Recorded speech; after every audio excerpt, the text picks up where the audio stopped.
नमस्कार दोस्तों, जैसा कि आप सबको पता है कि रीट के एग्ज़ाम में अब ज़्यादा समय नहीं है। तो रीट के एग्ज़ाम की तैयारी तो आपकी बहुत अच्छी तरह हो गई होगी, आपने सब कुछ पढ़ लिया होगा। लेकिन आप सबको पता है कि रीट के एग्ज़ाम में सबसे ज़्यादा जो प्रश्न आते हैं वह आते हैं एनसीईआरटी की बुक से। सिर्फ रीट में ही नहीं और सभी एग्जामों में जो है वह ज़्यादातर बुक से, हमारी जो बुनियादी शिक्षा है उनमें से ही जो है हमारे प्रश्न आते हैं। इसलिए आज हम लेके आए हैं आपके लिए कक्षा 6 एनसीईआरटी की बुक के इतिहास के कुछ प्रश्न जो बहुत ही इम्पोर्टेंट है एग्जाम के लिए। तो स्वागत है आपका दोस्तों ऑब्जेक्टिव एवरीडे में। तो चलिए शुरू करते हैं आज के टेस्ट में। टेस्ट को आप ज़रूर अटेंड करें और टेस्ट को जो है वह बीच में स्किप ना करें, ताकि आपको जो है वह सभी प्रश्नों की अच्छी तरह जानकारी मिल सके। और अगर आपको ये टेस्ट अच्छा लगे तो आप अपने दोस्तों के साथ भी इसे शेयर कर सकते हैं और आप वीडियो को लाइक करके हमारे चैनल को सब्सक्राइब भी कर सकते हैं दोस्तों। तो शुरू करते हैं आज के टेस्ट को एनसीईआरटी इतिहास कक्षा 6 से। तो हमारा पहला प्रश्न दोस्तों, लगभग 1500 वर्ष पूर्व बने महरौली के लौह स्तंभ में आज तक जंग नहीं लगा। यह अद्भुत लौह स्तंभ निम्नलिखित में से कहाँ स्थित है? तो हमारा आंसर क्या होगा दोस्तों? ऑप्शन आपके सामने है। ऑप्शन ए है Madhya Pradesh, option B Bihar, option C Delhi, option D है आंध्र प्रदेश। तो दोस्तों अगर आपको आंसर आ रहा हो तो आप कमेंट करके बता सकते हैं। आपको मैं आंसर बता देता हूँ कि हमारा जो महरौली का लौह स्तंभ है वह स्थित है दिल्ली में दोस्तों। महरौली का लौह स्तंभ दिल्ली की कुतुब मीनार के परिसर में खड़ा हुआ है। इसकी ऊंचाई जो है वह 7.2 मीटर बताई जा रही है दोस्तों, और इसका वजन 3 टन से भी ज़्यादा है। ये प्योर लोहे का है दोस्तों। इस पर खुदे अभिलेख से इससे बनने के समय के बारे में जानकारी भी लगती है। इसमें चंद्र नामक एक शासक का जिक्र किया गया है जो संभवतः गुप्त वंश के थे। शुरू करते हैं हमारा दूसरा प्रश्न। स्तूपों के संदर्भ में निम्नलिखित में से कौन सा कथन सही नहीं है? हमें कथन सही नहीं है वो छांटना है दोस्तों। स्तूपों का शाब्दिक अर्थ टीला होता है, कथन सही है। स्तूपों में सजावट के लिए रखा जाने वाला गोल धातु का डिब्बा धातु मंजूषा कहलाता है, ऐसा तो हमने कभी सुना नहीं। स्तूपों के चारों ओर परिक्रमा हेतु बना वृत्ताकार पथ प्रदक्षिणा पथ कहलाता है। मंदिरों के चारों ओर जो स्तूप होते हैं उसमें से परिक्रमा करने के लिए मार्ग होता है जिसे हम प्रदक्षिणा पथ कहते हैं। सही, हाँ सही लग है ये। और हमारा डी जो कथन है, प्रदक्षिणा पथ को रेलिंग से घेर दिया जाता है जिसे वेदिका कहते हैं। तो यह भी हमारा ऑप्शन जो है वह सही है। तो हमारा गलत जो वाक्य है वह रहेगा यहाँ पर ऑप्शन बी, स्तूपों में सजावट के लिए रखा जाने वाला गोल धातु का डिब्बा धातु मंजूषा कहलाता है। तो हमारे इस प्रश्न के बारे में कुछ व्याख्या देख लेते हैं। स्तूपों का शाब्दिक अर्थ टीला होता है। स्तूप आकार में कभी गोल या लंबे तो कभी बड़े या छोटे हो सकते हैं। सभी स्तूपों में बुद्ध या उनके अनुयायी के शरीर के अवशेष अथवा उनके द्वारा प्रयुक्त कोई चीज एक डिब्बे में रखे जाते हैं। इसे धातु मंजूषा कहते हैं। तो धातु मंजूषा के बारे में ऊपर जो कथन दिया गया है वो गलत है। धातु मंजूषा कैसे कहेंगे? स्तूपों में बुद्ध या उनके अनुयायियों के शरीर के अवशेष कुछ रखे जाते हैं या उनसे संबंधित कोई वस्तु रखी जाती है तो उस वस्तु या संदूक को हम धातु मंजूषा कहते हैं। स्तूपों में प्राय इन्हीं धातु मंजूषा के ऊपर रखा मिट्टी का टीला होता था। बाद में टीलों को ईंटों से ढक दिया जाता है। अतः कथन बी गलत है और हमारा कथन अन्य वाक्य सही है। और जान लेते हैं स्तूपों के बारे में। वेदिका में प्रवेश द्वार बने होते हैं। रेलिंग तथा तोरण प्राय मूर्ति कला की सुंदर कलाकृतियों से सजे होते थे। उदाहरण, अमरावती से लगभग 2000 वर्ष पूर्व प्राप्त स्तूपों को सजाने के लिए शिलाओं पर चित्र उकेरे गए। स्तूपों के निर्माण में राजाओं के अलावा व्यापारी, कृषक, श्रमिक भी योगदान देते थे। हाथी दांत का काम करने के लिए श्रमिकों के संघ ने सांची के एक अलंकृत प्रवेश द्वार तोरण को बनाने का खर्चा दिया था। तो शुरू करते हैं हमारा तीसरा प्रश्न। पूर्व मध्यकालीन आरंभिक हिंदू मंदिरों के संदर्भ में निम्नलिखित में कथनों पर विचार कीजिए। हमारे पास कुछ कथन हैं और हमें उनको सही गलत, उसमें से कौन सा सही है कौन सा गलत है उनको अलग करना है और नीचे ऑप्शन दिए हुए हैं उसके अनुसार उसको छांटना है। तो हमारा पहला जो कथन है, मंदिरों का सबसे महत्वपूर्ण भाग मंडप होता था। हमारा दूसरा जो कथन है, मंदिरों में गर्भगृह नाम की एक जगह होती थी। यह एक सभागार होता था, यहाँ लोग एकत्र होते थे। हमारा तीसरा जो कथन है, गर्भगृह के ऊपर काफ़ी ऊंचाई तक निर्माण किया जाता था जिसे शिखर कहते थे। तो देखते हैं हमारे ऑप्शन क्या है। उपयुक्त कथनों में से कौन सा कथन सही है ये हमें छांटना है। तो ऑप्शन ए है केवल 1 और 2। आप बार बार उनके वाक्यों को पढ़ सकते हो, देख सकते हो ऊपर। ऐसे प्रश्नों में आपको जो है वो बहुत ज़्यादा एफर्ट देने की ज़रूरत होती है मित्रों, क्योंकि ऐसे प्रश्नों को आप गलत कर के आ जाते हो बहुत सी बार, तो आपको इस प्रश्न को 2-3 बार पढ़ना है तो आप समझेंगे इस क्वेश्चन को। हमारा दूसरा जो ऑप्शन है केवल 2 और 3 सही है। पहला ऑप्शन कह रहा है कि वाक्य 1 और वाक्य 2 गलत है, जबकि दूसरा ऑप्शन कह रहा है वाक्य 1 सही है, अर्थात दूसरा और तीसरा गलत है। सी कह रहा है केवल तीसरा सही है, और डी कह रहा है 1, 2, 3 सारे सही हैं। तो हमारा सही जो ऑप्शन है वह है दोस्तों केवल सी।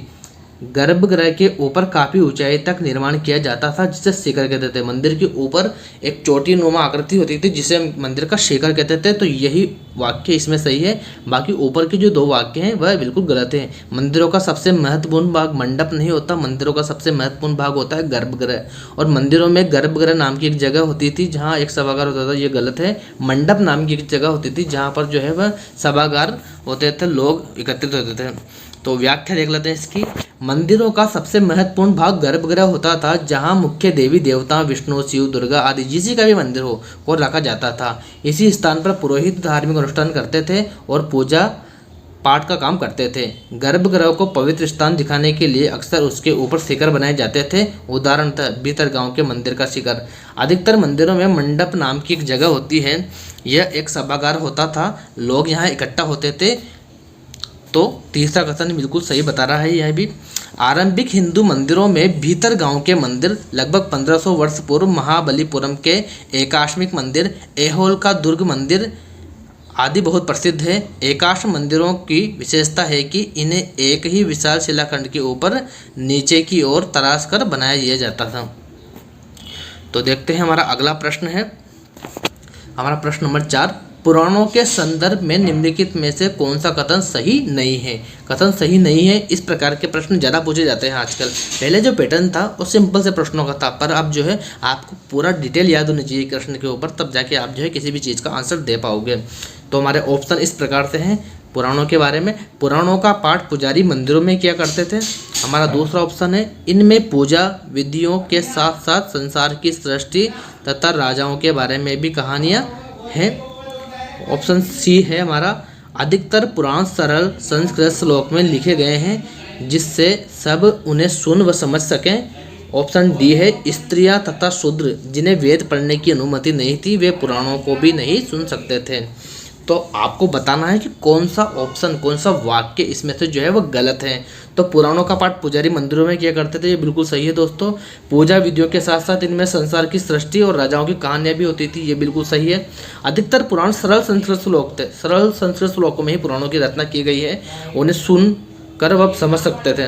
चौथा जो ऑप्शन है, स्त्रियाँ और शूद्र को वेद पुराण पढ़ने की अनुमति नहीं थी दोस्तों, ये बिल्कुल सही है कथन। पर पीछे की जो लाइन है वे पुराणों को सुन भी नहीं सकते थे, पढ़ नहीं सकते थे वो बात अलग है, लेकिन वो पुराणों को सुन सकते थे।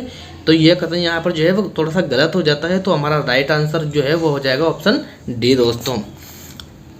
व्याख्या देखते हैं, ए बी सी सही है परंतु डी गलत है, क्योंकि स्त्रियां व शूद्र जिन्हें वेद पढ़ने की अनुमति नहीं थी वे भी पुराणों को सुन सकते थे। पुराणों का शाब्दिक अर्थ प्राचीन है, यह पूर्व मध्यकाल में लिखे गए हैं। पुराण जो है पूर्व मध्यकाल में लिखे गए हैं। पुराणों का शाब्दिक अर्थ अगर आपसे पूछ ले एग्जाम में तो आप बताना प्राचीन। तो हमारा 5वां प्रश्न है दोस्तों, निम्नलिखित में से कौन पुराणों के संकलन के संबंधित नहीं है?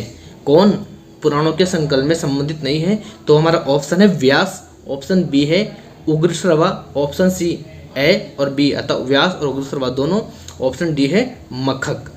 तो हमारा यहाँ पर जो है पुराणों की जो संकलन में संबंध नहीं रखता है वह है मंखक। तो डी ऑप्शन जो है हमारा बिल्कुल राइट है दोस्तों। व्याख्या देख लेते हैं इसकी। पुराणों की संख्या 18 है, अष्टादश पुराण है, सो आपने सुना होगा। परंतु मत्स्य पुराण में लिखा है कि पहले पुराण एक ही था, उसी के अन्य सभी पुराण निकले हैं। ब्राह्मण पुराण के अनुसार वेद व्यास ने पुराण संहिता का संकलन किया। पुराण संहिता का संकलन करने का श्रेय वेद व्यास जी को जाता है। विष्णु पुराण से पता चलता है कि व्यास ने अपनी पुराण संहिता में अपने शिष्य लोमहर्षण को दी। व्यास जी ने अपनी पुराण संहिता अपने शिष्यों को सौंप दी, जिनका नाम था लोमहर्षण।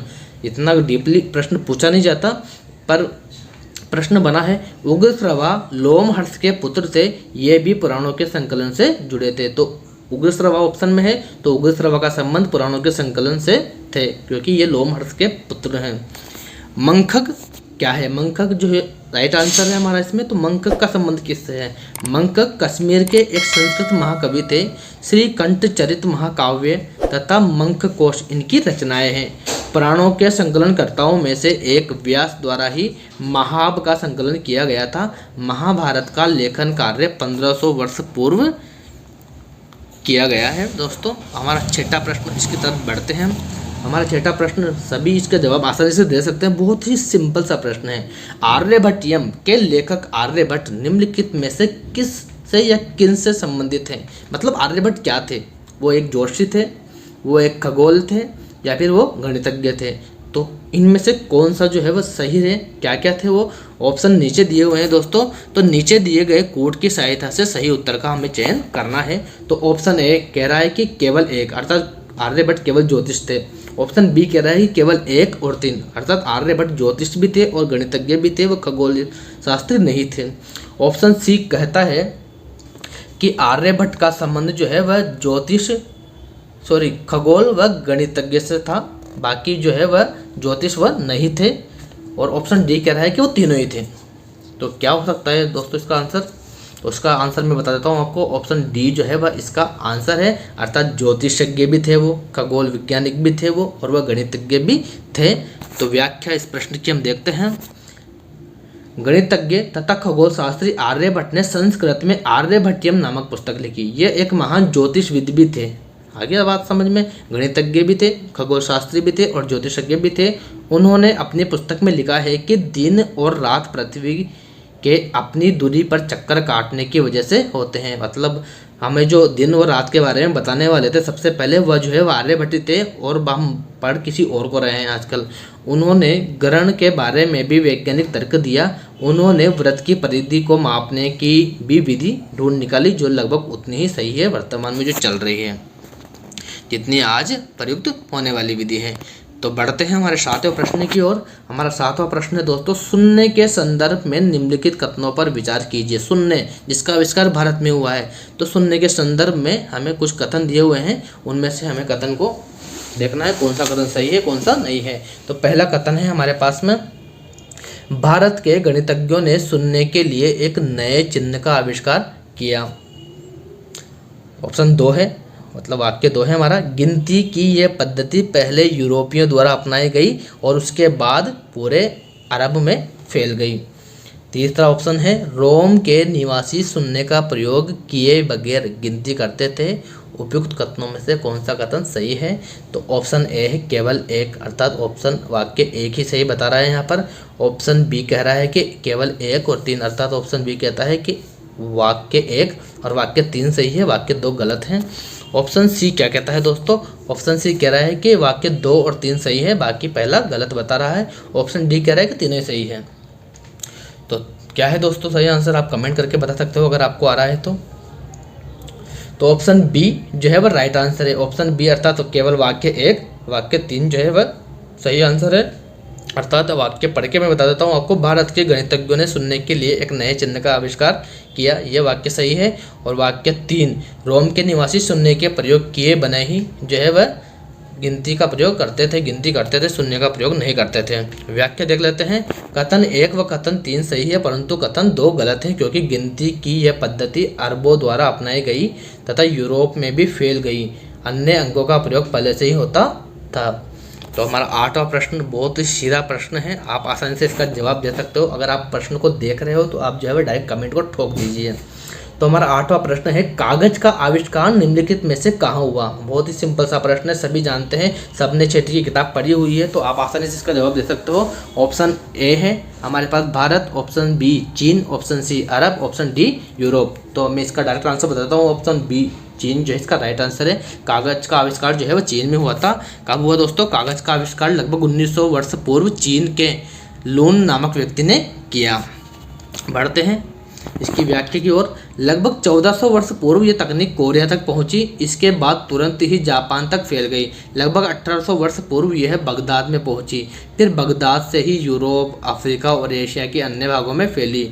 इस उपमहाद्वीप में कागज की जानकारी बगदाद से ही आई। हमारे पास जो जानकारी आई है वो बगदाद से आई है। तो दोस्तों बढ़ते हैं हमारे अगले प्रश्न की ओर। हमारा प्रश्न नंबर 9 है, सूची 1 को सूची 2 से सुमेलित कीजिए तथा नीचे दिए गए कूट की सहायता से सही उत्तर का चयन कीजिए। सूची 1 जिसमें कुछ काव्य ग्रंथ दिए हुए हैं, सूची 2 जिसमें कुछ रचनाकार दिए हुए हैं, इनको हमें सुमेलित करना है। ऐसे प्रश्नों में हम क्या करेंगे, जिसको आंसर हमें पहले आ रहा हो उनको पहले मिलान करेंगे। तो रामायण के रचनाकार है वाल्मीकि जी, सभी जानते हैं दोस्तों। मेघदूतम कालिदास जी का प्रसिद्ध ग्रंथ है। अब नीचे हम इसको कोट देखते हैं कि 2 से अगर ये मिल जाएगा। जैसे मैं बता दूं आपको दोस्तों, ये फर्स्ट वाले जो लाइन है इसमें ये ए से रिलेटेड है, सेकंड वाली बी से, थर्ड वाली सी से और फोर्थ वाली डी से रिलेटेड है। तो हमें देखना है, जैसे कि डी में रामायण है, रामायण का जो रचनाकार है वो वाल्मीकि जी है, तो चौथे में एक आंसर आना चाहिए। तो चौथे में एक जो है, हम पीछे वाले देखेंगे तो चौथे में एक जो है वो 2 ऑप्शन ए और ऑप्शन सी में मिल रहा है। फिर देखते हैं ऑप्शन सी, मेघदूतम के रचनाकार है कालिदास। तो हम ऑप्शन सी वाली लाइन में देखते हैं तो सी में 3 नंबर पर जो है कालिदास ऑप्शन ए में मिल रहा है और ऑप्शन सी में मिल रहा है। तो हमारा काम इससे नहीं चलने वाला दोस्तों, तो हमें एक आध और मिलान करना पड़ेगा। तो हम देखते हैं कि सिप्पालधिकारम ग्रंथ जो है वह इलागो द्वारा रचित है।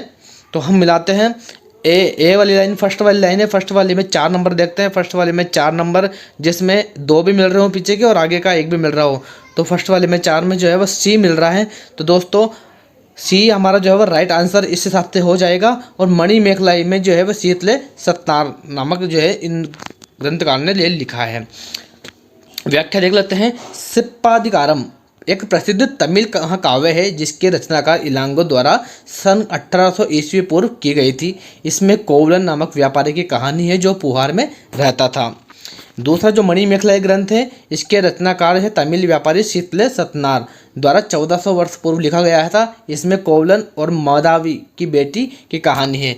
प्रसिद्ध गीति काव्य मेघदूतम कालिदास द्वारा विरचित है। इसमें एक प्रेमी बरसात के बादल को अपना संदेशवाहक बनाने की कल्पना करता है। कालिदास ने अपनी रचनाएं संस्कृत में करते हैं। प्रसिद्ध महाकाव्य रामायण के रचनाकार वाल्मीकि जी हैं। इनमें कौशल के राजकुमार राम की कथा का वर्णन किया गया है। तो इस प्रकार से आजकल ऐसे प्रश्न ज़्यादा पूछे जा रहे हैं दोस्तों, तो इस प्रकार के प्रश्नों को ज़्यादा से ज़्यादा सोल्व करने की कोशिश करें। तो बढ़ते हैं हमारा 10वें प्रश्न की ओर।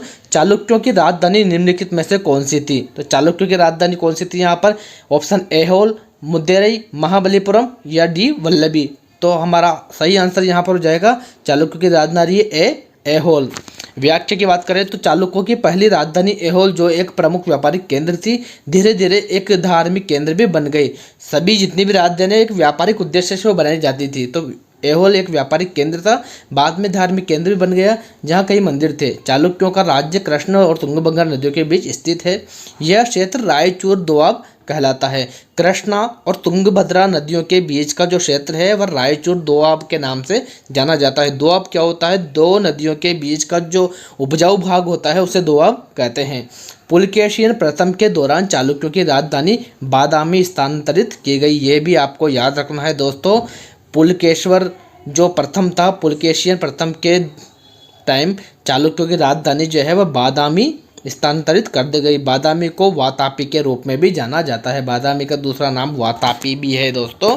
इस प्रकार से भी आपसे प्रश्न पूछे जाते हैं, इसलिए मैं व्याख्या भी आपको साथ में बताता जा रहा हूँ। इनमें से भी प्रश्न पुटअप हो सकते हैं। बढ़ते हैं हमारे 11वें प्रश्न की ओर। इस्लाम के संदर्भ में निम्नलिखित कथनों पर विचार कीजिए। कथन और कौन सा कथन सही है कौन सा नहीं है, कथन कारण वाले प्रश्न आजकल ये ज़्यादा पूछे जा रहे हैं। तो कथन दिए गए हैं हमारे यहाँ पर 3 और कौन सा सही है कौन सा नहीं है इनके ऊपर हमें विचार करना है। तो पहला कथन है हमारे पास, पूर्व पैगंबर मोहम्मद ने अरब में इस्लाम नामक एक धर्म की शुरुआत की थी। दूसरा जो कथन है, अपनी उत्पत्ति के 100 सालों के दौरान इस्लाम उत्तरी अफ्रीका, स्पेन, ईरान व भारत में फैल गया। तीसरा जो कथन है, अरब नाविक जो इस उपमहाद्वीप की तटीय बस्तियों में पहले से ही परिचित थे, अब अपने साथ इस नए धर्म को भी ले आए। तो देखते हैं, ऑप्शन ए है केवल 2 को सही बता रहा है, ऑप्शन बी 1 और 2 दोनों को सही बता रहा है, ऑप्शन सी कह रहा है कि केवल तीसरा जो है वाक्य वह सही है, जबकि ऑप्शन डी कहता है कि पहला, दूसरा, तीसरा जो है सही है। तो हमारा राइट आंसर हो जाएगा ऑप्शन डी, पहला, दूसरा और तीसरा। व्याख्या देख लेते हैं क्यों राइट है ये प्रश्न। उपयुक्त कथन सभी सत्य हैं। पैगंबर मोहम्मद द्वारा इस्लाम नामक नए धर्म की शुरुआत लगभग 1400 वर्ष पूर्व की गई थी, जो 100 सालों के दौरान उत्तरी अफ्रीका, स्पेन, ईरान और भारत में फैल गया। अरब व्यापारी तथा नाविक ने भारत व यूरोप के बीच समुद्री व्यापार बढ़ाने के महत्वपूर्ण भूमिका निभाई थी, अतः वे इस उपमहाद्वीप की तटीय बस्तियों में पहले से ही परिचित थे। इसी आवागमन के क्रम में वे अपने साथ इस नए धर्म को भी ले आए।